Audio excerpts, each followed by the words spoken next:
Share मार्केटमध्ये success मिळवायचा आहे, मग त्यासाठी आजचं लेक्चर खूप जास्त इम्पॉर्टंट आहे.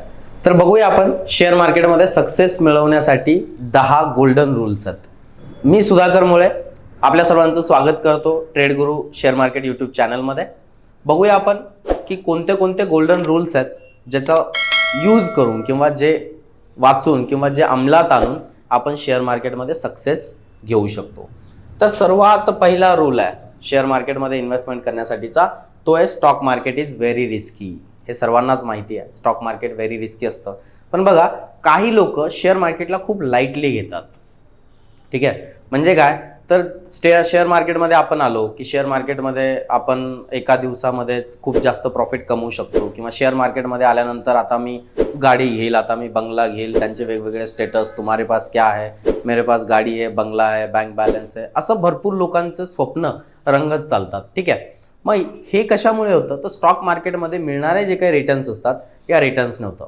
सगळ्यात महत्त्वाची गोष्ट, स्टॉक मार्केटमध्ये ज्यावेळेस तुम्ही रिटर्न्सची जास्तीत जास्त अपेक्षा करता तेवढी रिस्क पण वाढते, म्हणून स्टॉक मार्केट रिस्की आहे. खूप ठिकाणी तुम्ही ऐकलं असेल की स्टॉक मार्केटमध्ये लॉसेस होतात.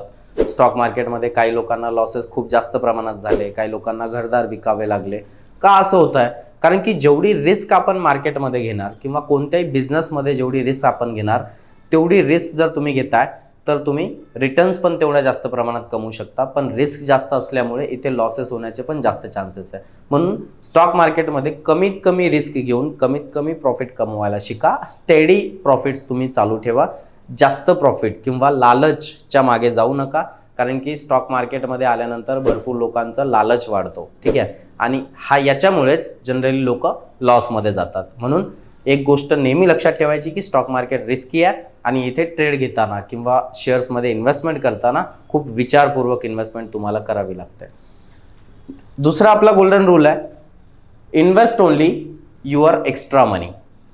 बघा, ज्यावेळेसही तुम्ही मार्केटमध्ये इन्व्हेस्टमेंट करता त्यावेळेस तुमच्याकडे जे काही एक्स्ट्रा अमाऊंट आहे तीच तुम्हाला इथे इन्व्हेस्टमेंट करायची आहे. म्हणजे काय तर माझ्याकडे पप्पांनी भरायला फीस दिलेली आहे कॉलेजची, आणि ती फीस मला महिनाभर बाकी आहे फीस भरण्यासाठी, आणि मी ते शेअर मार्केटमध्ये इन्व्हेस्टमेंट करेल आणि मग मी मार्केटमधून पैसा कमवेल, असं करू नका. तुमचं त्या वर्षीचं शिक्षण राहू शकतं. ठीक आहे, का? कारण की शेअर मार्केटमध्ये असाच पैसा आपल्याला इन्व्हेस्ट करावा लागतो की जो पैसा तुमचा एक्स्ट्रा ठेवलेला आहे आणि त्या पैशामध्ये जरी मार्केट खाली गेलं किंवा मार्केट बेरिश ट्रेंडमध्ये आलं तरी तो पैसा तुमचा अडकलेला असेल तरी तुम्हाला त्या पैशांची गरज पडणार नाही सध्या तरी. असा पैसा त्या ठिकाणी इन्व्हेस्ट करू नका. काही लोक असतात की ज्यांचा चालू रनिंग जी सायकल असते, त्यांची जी काही रुटीन सायकल आहे फायनान्शियल सायकल, तर त्या सायकलमधनं पैसा बाजूला काढून शेअर मार्केटमध्ये इन्व्हेस्टमेंट करतात आणि मग त्यांची जी काही फायनान्शियल सायकल आहे ही डिस्टर्ब होते. आणि मग एकदा जर का तुमची फायनान्शियल सायकल डिस्टर्ब झाली की तुम्ही मार्केटमध्ये खूप जास्त लॉसेस करू शकता आणि तुमची फायनान्शियल सायकल पूर्णपणे खराब होऊ शकते.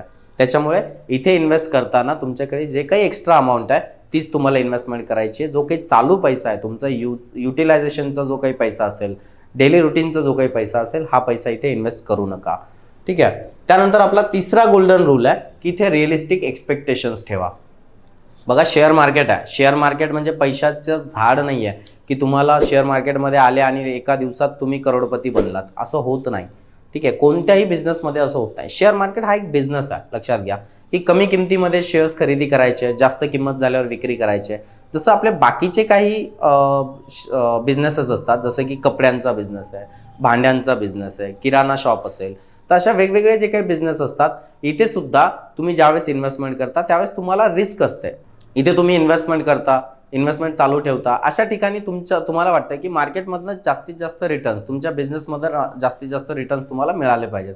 पण मला सांगा की एखादा पर्टिक्युलर बिझनेस आपण करतोय त्यावेळेस आपल्याला 10, 20, 30, 40% रिटर्न्स भेटतात.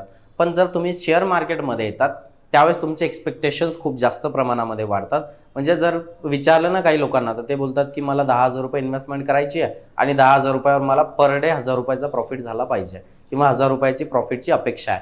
मला सांगा, 10,000 रुपयांवरती 1,000 रुपये प्रॉफिट म्हणजे जवळपास 10% पर डे रिटर्न्स आहेत. 10% पर डे. आणि जर आपण एक 10 दिवसांचं किंवा एक 20 दिवसांचं जरी कॅल्क्युलेशन केलं तर 20,000 रुपये कमवू शकता. असं होतं का? नाही.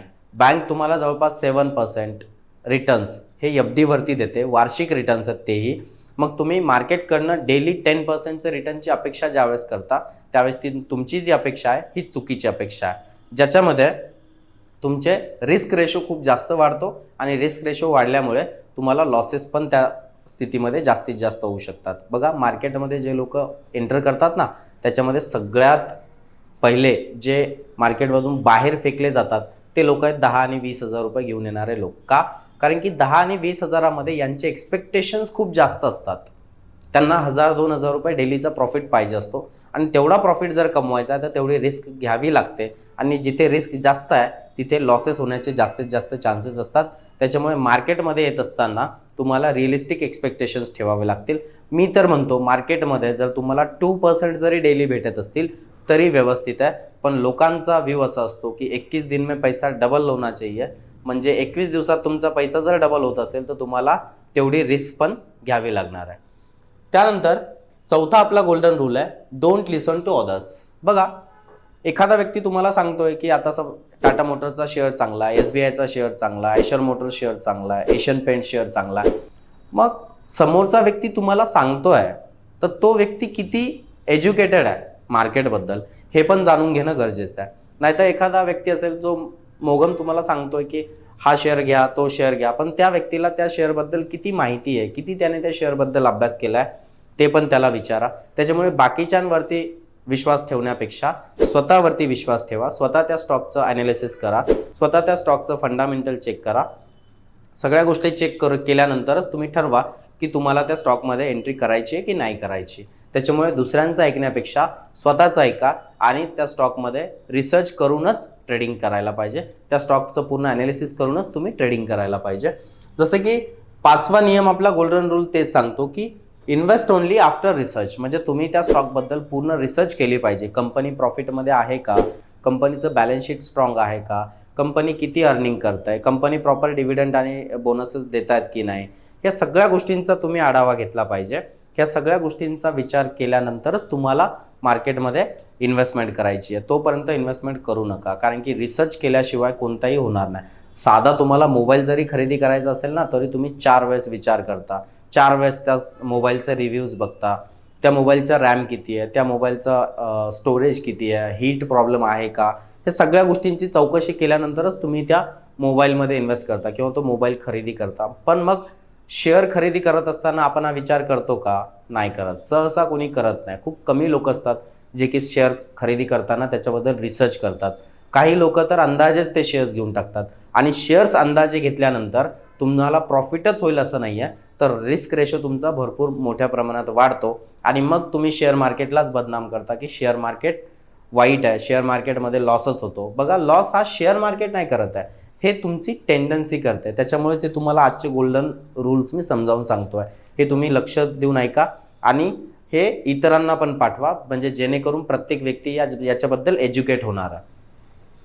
त्यानंतर आपला 6वा नियम आहे, invest in business which you understand. म्हणजे ज्या बिझनेसबद्दल तुम्हाला माहिती आहे थोडंफार त्या बिझनेसमध्ये इन्व्हेस्टमेंट करा. लक्षात घ्या की मला आयडिया नाही आहे कोणता बिझनेस स्टार्टअप करायचा आहे, ठीक आहे, आणि मी एखादं कपड्याचं शॉप टाकून बसलो, काय होणार? मला लॉसेसच होणार. का?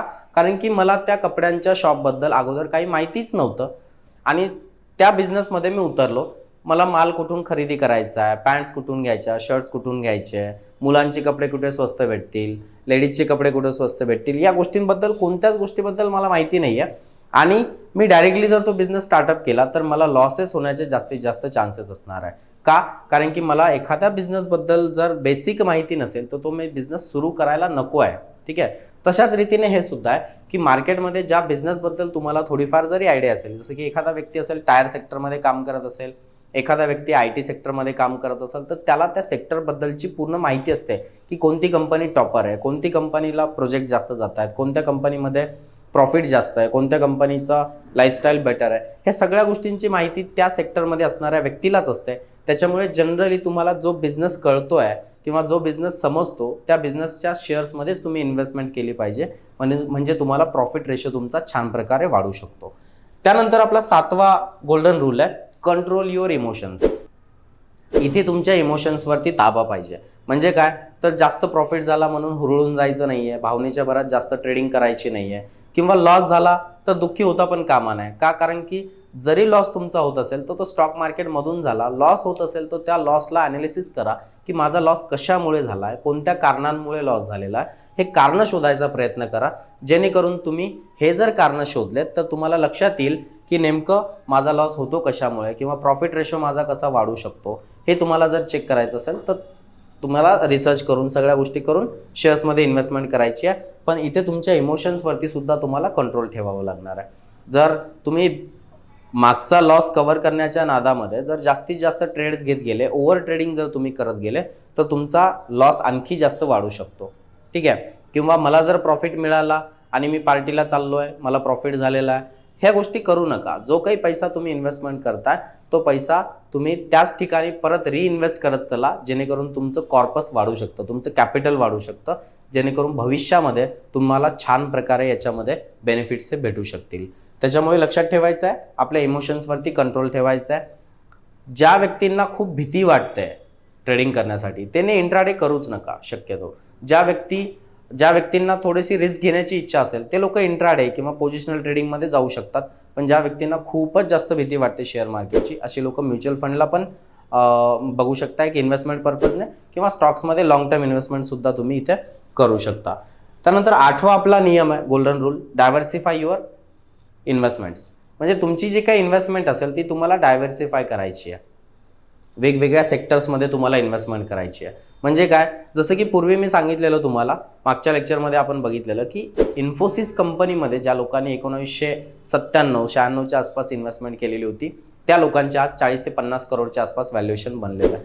कशामुळे पॉसिबल होतं आहे, त्याच्या मागचं रिझन काय, तर त्यांनी लॉंग टर्मसाठी काही शेअर्स घेऊन ठेवले. आणि हे तर एक एक्झाम्पल आहे इन्फोसिस कंपनीचं.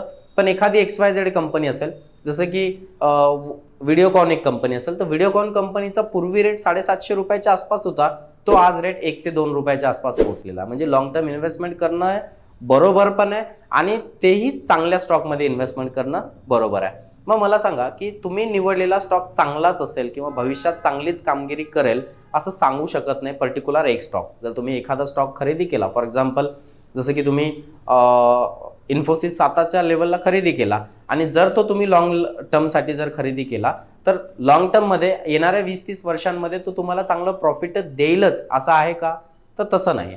म्हणजे जसं की तुम्ही एका कंपनीमध्ये जर इन्व्हेस्टमेंट करताय तर तुमची रिस्क रेशो वाढतो.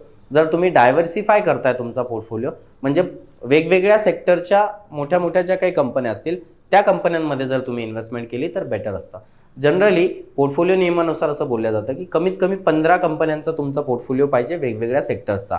जसं की IT असेल, फार्मा असेल, पॉवर सेक्टर असेल, FMCG असेल, बँकिंग असतील, असे वेगवेगळे जे काही सेक्टर्स असतील त्या वेगवेगळ्या सेक्टर्समधल्या ज्या काही प्रमुख कंपन्या असतात अशा कंपन्यांमध्ये तुम्ही इन्व्हेस्टमेंट केली पाहिजे, जेणेकरून तुम्हाला ऑन अन ॲव्हरेज एक बेस्ट रिटर्न्स मार्केटमधनं भेटू शकतात. त्याच्यामुळे हा नियम खूप इम्पॉर्टंट आहे, हा नियम तुम्हाला लक्षात ठेवायचा आहे.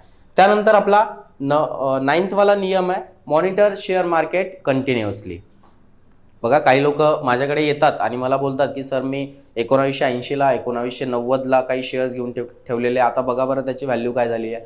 काही शेअर डिलिस्ट सुद्धा झालेले आहेत. म्हणजे काही शेअर्समध्ये त्यांनी त्यावेळेस 10,000 रुपये 20,000ची इन्व्हेस्टमेंट केलेली होती आणि ती इन्व्हेस्टमेंट आजच्या घडीला 0 रुपयाच्या आसपास आलेली आहे. म्हणजे काय, तर त्यांनी त्यांच्या पोर्टफोलिओला कंटिन्युअस फॉलो नाही केलं, म्हणजे त्यांनी त्या शेअरवरती लक्ष नाही ठेवलं. तर त्याच्यामुळे ज्याही वेळेस तुम्ही एखाद्या शेअरवरती लक्ष ठेवता, ज्याही वेळेस तुम्ही कोणतेही शेअर्स खरेदी करता, तर त्यावेळेस त्या शेअर्सवरती लक्ष ठेवणं गरजेचं आहे. म्हणजे काय, तुम्ही जर एखादा प्लॉट खरेदी केलेला असेल ना, तर त्या प्लॉटकडे महिन्यातून एकतरी चक्कर मारणं गरजेचं आहे. का, कारण की त्या प्लॉटवर जर कोणी दुसऱ्यानेच अतिक्रमण केलं तर मात्र तुम्हाला तिथे प्रॉब्लेम होऊ शकतो. तशाच रीतीने इथे सुद्धा जर तुम्ही काही शेअर्स घेत असाल तर त्या शेअर्सवरती कंटिन्युअस तुम्हाला लक्ष ठेवायचं आहे. त्या शेअर्समध्ये काही पॉझिटिव्ह न्यूज आहे का, काही बॅड न्यूज आहेत का, या सगळ्या गोष्टींचा विचार करून तुम्हाला इन्व्हेस्टमेंट ही करावी लागेल. त्यानंतर 10वा आपला सगळ्यात महत्त्वाचा गोल्डन रूल आहे, तो म्हणजे आहे इन्व्हेस्ट फॉर लॉंग टर्म. ज्यावेळेसही तुम्ही इन्व्हेस्टमेंट करता ती इन्व्हेस्टमेंट तुमची लॉंग टर्मसाठी असली पाहिजे. लक्षात घ्या, जे कोणी लोक मार्केटमध्ये करोडपती बनलेत ना, ते सगळेचे सगळे लोक लॉंग टर्म इन्व्हेस्टमेंट करूनच बनलेले आहेत. ट्रेडिंग करून किंवा इंट्राडेमध्ये ट्रेडिंग करून आजपर्यंत कोणीही करोडपती झालेला नाही आहे. त्याच्यामुळे ही गोष्ट लक्षात ठेवायची. सगळ्यात महत्त्वाचा नियम आहे, लॉंग टर्म इन्व्हेस्टमेंट करूनच आपल्याला करोडपती बनता येतं. त्याच्यामुळे लॉंग टर्म इन्व्हेस्टमेंटमध्ये आपला फोकस असला पाहिजे. लॉंग टर्म इन्व्हेस्टमेंट आपल्या मुलाबाळांच्या भविष्यासाठी आपण लॉंग टर्म इन्व्हेस्टमेंट करूया आणि मार्केटमध्ये छान प्रकारे इन्व्हेस्टमेंट करून आपण आपलं भविष्य उज्ज्वल करू शकतो. तर त्याच्यामुळे हे 10 जे गोल्डन नियम्स आहेत हे तुम्ही जर लक्षात ठेवले तर तुम्ही भविष्यात नक्कीच करोडपती बनू शकता. व्हिडिओ आवडला असेल तर लाईक करा, शेअर करा, सबस्क्राईब करा. धन्यवाद.